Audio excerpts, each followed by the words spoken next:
31 दिसंबर यानी साल का आखिरी दिन। आज के दिन पूरी दुनिया पुराने साल को बाय करते हुए नए साल को वेलकम करती है, लेकिन दिल्ली के कंजावला में इसका बिल्कुल उल्टा था, जहां नए साल को शापित माना जाता था। 31 दिसंबर की रात से रात के 12 बजे तक वहां इंसान से लेकर जानवर भी घर से बाहर नहीं निकलते थे, क्योंकि इस रात निकलती थी Mohini. Happy new year. Sagar कुछ दिनों पहले ही विदेश से लौटा है और इस साल उसे न्यू ईयर किसी यूनिक जगह पर सेलिब्रेट करना है। यार माधव, हर साल मैं न्यू ईयर अमेरिका में सेलिब्रेट करता हूँ, लेकिन इस साल मैं किसी ट्रेडिशनल जगह पर न्यू ईयर सेलिब्रेट करना चाहता हूँ, वो भी अपनी गर्लफ्रेंड रीमा के साथ। ओहो, लगता है रीमा के साथ बहुत दूर जाने का प्लान है। हाँ यार, तुझे तो पता है न्यू ईयर के दिन रीमा का बर्थडे भी है, तो सोच रहा हूँ उसके बर्थडे के दिन उसे शादी के लिए प्रपोज करूंगा। ये तो बहुत अच्छा आइडिया है, तो बता कहाँ जाना है? तभी वहाँ रीमा आ जाती है। क्या चल रहा है? कहाँ जाने की बात चल रही है? मुझे भी बताओ। तुम बिल्कुल सही वक्त पर आई हो रीमा। हम सब इस साल न्यू ईयर पर किसी ट्रेडिशनल जगह पर जाना चाहते हैं। वाओ, ये तो बहुत अच्छा आइडिया है। तो बताओ हम कहाँ जाएंगे? मेरे पास एक आइडिया है। ये लो मैप, मैं इसे सामने दीवार पर लगा देता हूँ और 3 बार इसमें निशाना लगाऊंगा। जिस जगह निशाना लगेगा हम सब वहीं जाएंगे। हे भगवान, मुझे कश्मीर जाना है और ये तीर कश्मीर में लगे।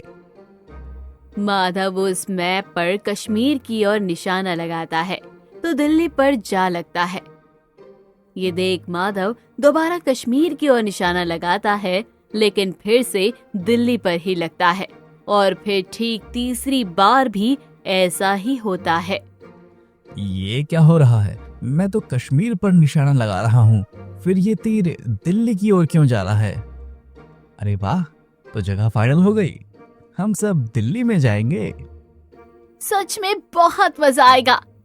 रीमा और सागर न्यू ईयर के लिए बहुत खुश थे और अगले दिन सभी दिल्ली के लिए निकल जाते हैं। रात के वक्त 4 लोग तेज म्यूजिक के साथ पूरी मस्ती में जा रहे थे। माधव को छोड़कर सभी ड्रिंक कर रहे थे। सच में यार, मजा आ गया। लखनऊ से दिल्ली जाने का प्लान सच में बहुत अच्छा था। हाँ सागर, दोस्तों के साथ घूमने में बहुत मजा आता है। गाइस प्लीज साउंड थोड़ा कम कर दो, मेरे सर में दर्द हो रहा है। ओफो, अब तो मजा आना शुरू हुआ है और तुम ऐसे कर रही हो। तभी स्वाति को उल्टी होने लगती है। माधव जल्दी से कार रोकता है और स्वाति उल्टी करती है। माधव उसके पास ही खड़ा था। चारों ओर अंधेरा था, आसपास कोई भी नजर नहीं आ रहा था। कुछ देर बाद सभी फिर से कार में बैठकर आगे की ओर बढ़ने लगते हैं। रात ज्यादा हो गई थी, थक कर सभी सो चुके थे।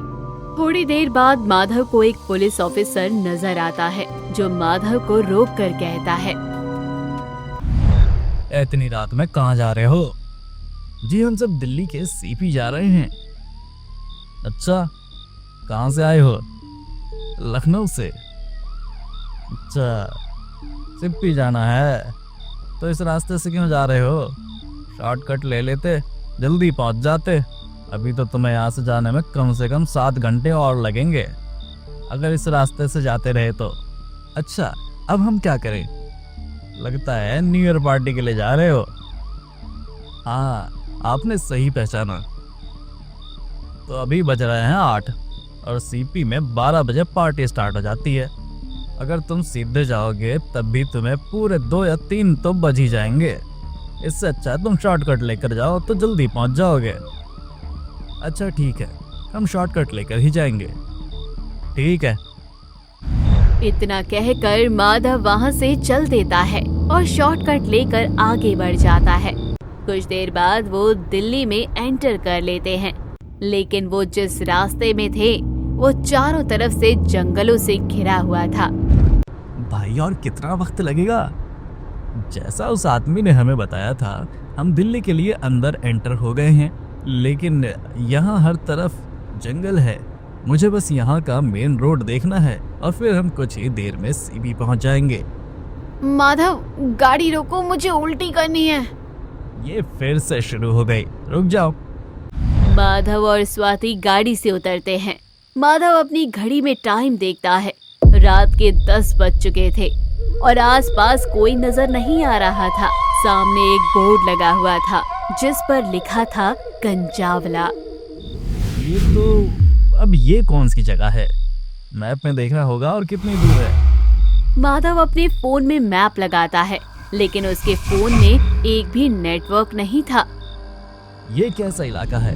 यहाँ तो सिग्नल ही नहीं आ रहे। अब कैसे पता चलेगा कि कहाँ जाना है? पर यहाँ तो दूर दूर तक कोई भी नजर नहीं आ रहा। क्या हुआ? तुम अपने आप से क्या बड़बड़ा रहे थे? यार समझ नहीं आ रहा यहाँ से आगे कहाँ जाऊँ, रास्ता ही नहीं मिल रहा है। सोचना क्या है, इस बोर्ड को ध्यान से देख। इसमें दिखा रहा है कि यहाँ से स्ट्रेट जाने के बाद हमें कीर्ति राइट मुड़ जाना है। वहाँ हम किसी से पूछ लेंगे। लेकिन अभी तो इसमें सिर्फ कंझावला लिखा हुआ था। माधव को कुछ समझ नहीं आता और वो वापस कार में बैठ जाता है। कुछ दूर पर वो अपनी गाड़ी लेकर आगे बढ़ जाता है।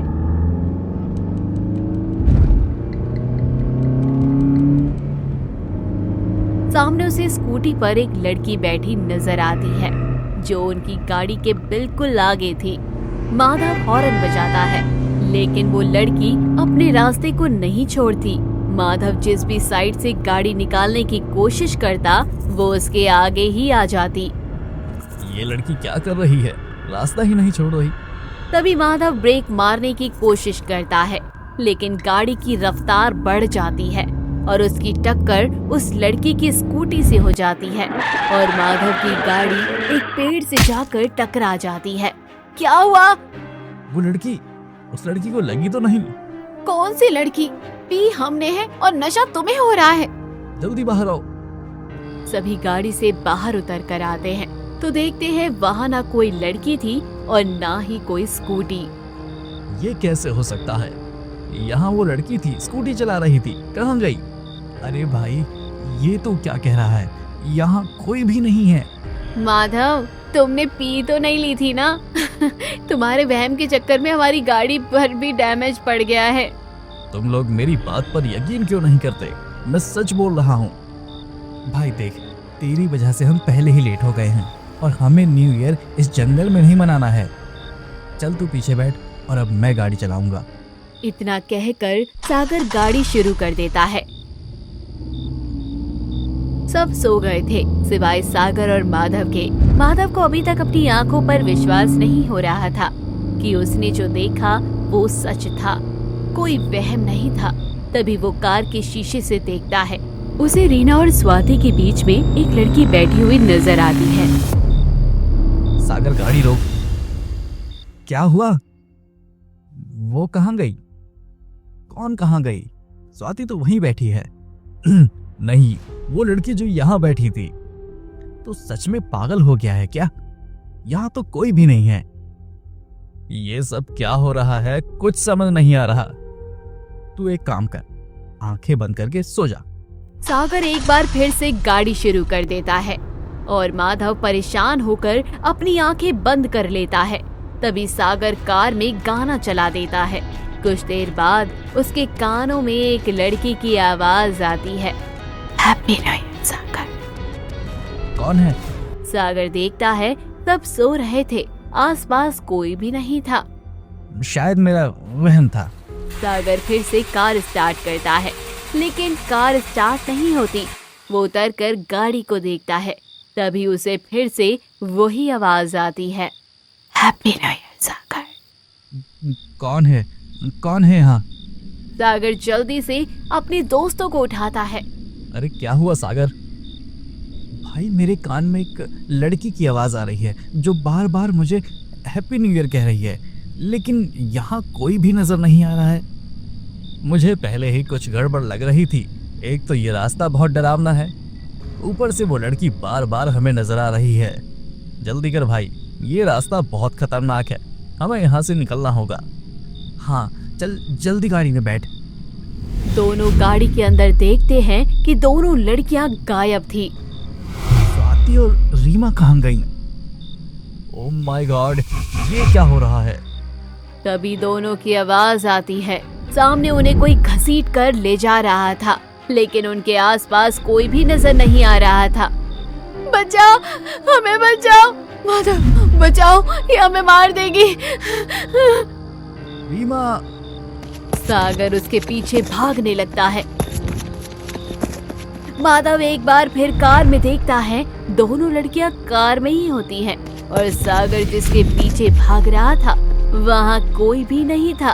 ओह नो, सागर वहाँ मत जा, वो तेरा वहम है, मत जा। सागर रीमा को बचाने के लिए काफी दूर भागता है, लेकिन वो दोनों लड़कियां वहाँ से गायब हो जाती हैं। सागर डर जाता है। जब वो पीछे घूमकर देखता है, उसके सामने एक अजीब सी लड़की खड़ी होती है जो दिखने में बहुत ही डरावनी थी। तुम कौन हो? हैप्पी न्यू ईयर सागर। लड़की के हाथ में एक कुल्हाड़ी आ जाती है और वो सागर का सर धड़ से अलग कर देती है। आधी रात गुजर चुकी थी। तीनों दोस्त सागर की तलाश में उस सुनसान इलाके में घूम रहे थे, जहां आगे चलकर उन्हें सागर की लाश मिलती है। सागर, सागर, ये किसने किया सागर? हे भगवान, सागर को किसी ने मार दिया। माधव, तो मुझे डर लग रहा है, अब हम क्या करें? हमें यहाँ से भागना होगा, वरना हम भी मारे जाएंगे।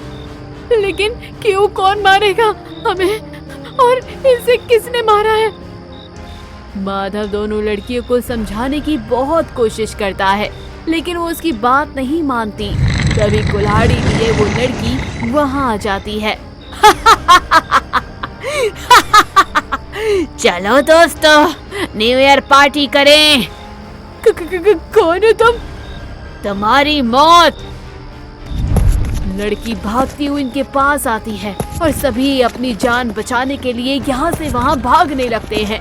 एक तरफ दुनिया नया साल की खुशी में आतिशबाजी कर रही थी, दूसरी ओर तीनों दोस्त अपनी जान बचाने में लगे थे। वो लड़की कौन थी और ऐसा क्यों कर रही थी, किसी को कुछ नहीं मालूम था। हे भगवान, हमें इस मुसीबत से बचा लो।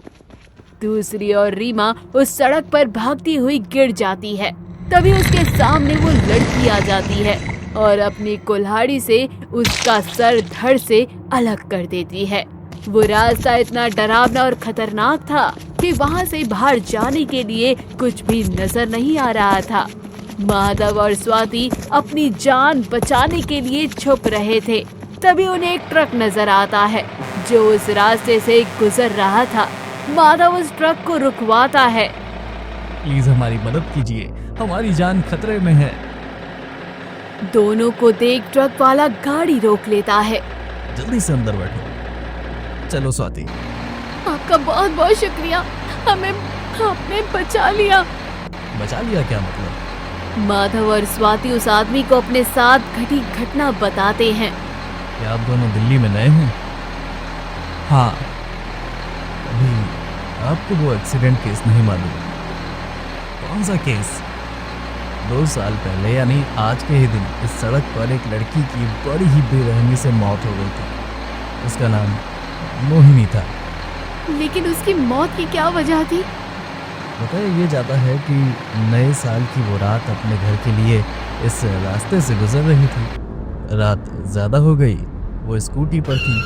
एक कार ने उसे पीछे से टक्कर मार दी।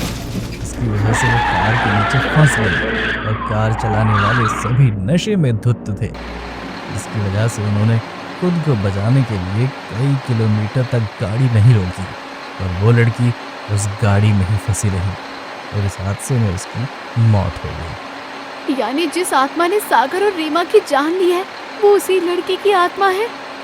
हाँ, कहा जाता है कि उस लड़की की मौत इतनी दर्दनाक हुई थी कि आज तक उसकी आत्मा अपना बदला लेने के लिए इस सड़क पर अपने कातिल का इंतजार करती है और बेगुनाहों की जान लेती है।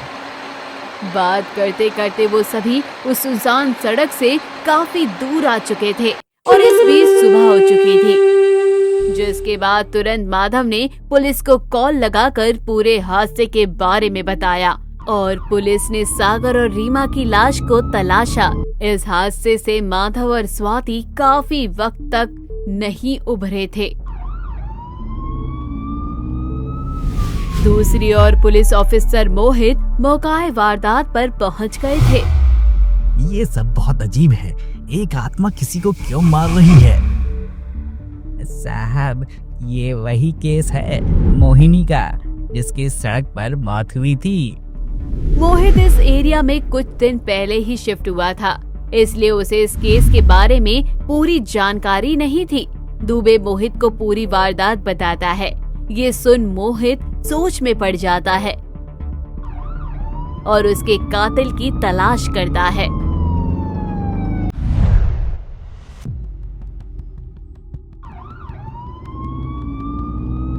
साहब, आप तो बड़े रंगीले निकले। आज बार में कैसे आना हुआ? यहाँ कोई पसंद आ गई क्या? ऐसा ही कुछ समझो। तभी मोहित 3 लड़कों का पीछा करने लगता है जो नशे में धुत थे। अरे साहब, मुझे तो लगा था लड़की का चक्कर है, लेकिन आपके इरादे कुछ ठीक नहीं लग रहे। दुबे, मुंह बंद रखो। तीनों दोस्त नशे में इतने धुत थे कि वो अपनी कार की जगह मोहित की कार में बैठ जाते हैं। भाई साहब, ये मेरी कार है। अरे सॉरी भाई, मन लगा था जब मेरी गड्डी है। वैसे आप सब बहुत नशे में लग रहे हैं। कहो तो आपको मैं छोड़ दूं, कहाँ जाना है? ना भाई, हम सगले चले जाएंगे। आपकी हालत नहीं लग रही, मैं छोड़ देता हूँ। अच्छा ठीक है, तेरा बहुत बहुत धन्यवाद। मोहित एक रहस्यमयी मुस्कान के साथ कार चलाने लगता है और जंगल की ओर चल देता है जहां मोहिनी की मौत हुई थी। अरे भाई, यो क्या कर रहा? हमारे को यहाँ से नहीं वहाँ से जाना था। अरे आप चिंता मत करो, हम शॉर्टकट से जा रहे हैं, वरना यहाँ से ना जाना। गाड़ी रोक। तीनों लड़के मोहित को गाड़ी रोकने के लिए कहते हैं, लेकिन मोहित गाड़ी नहीं रोकता। तभी उनमें से एक लड़का अपने पास से बंदूक निकालकर मोहित के सर पर तान देता है और मोहित को कार से उतरना पड़ता है। नकुल कार स्टार्ट करने की कोशिश करता है, लेकिन होती नहीं है। तभी उसकी नजर गाड़ी के शीशे पर पड़ती है, जिसमें उसे एक लड़की पीछे बैठी हुई नजर आती है। कौन है? क्या हो गया? चलना जल्दी। हाँ, शायद मेरा वहम है। इस बार उसे गाड़ी के आगे वो नजर आती है। वो मोहित और बाकी सबको भी नजर आती है। मुझे मालूम है तुम वही मोहिनी हो जिसकी जान इन लोगों ने ली थी। देखो, तुम्हारे कातिल तुम्हारे सामने हैं। तुम अपना बदला लो, तुम्हें कोई नहीं रोकेगा। लेकिन आज के बाद तुम किसी को नहीं मारोगी। अपना बदला लेकर रहूंगी और फिर यहाँ से चली जाऊंगी। हे भगवान, ये तो चुड़ैल है, बचाओ कोई। भाग नकुल भाई।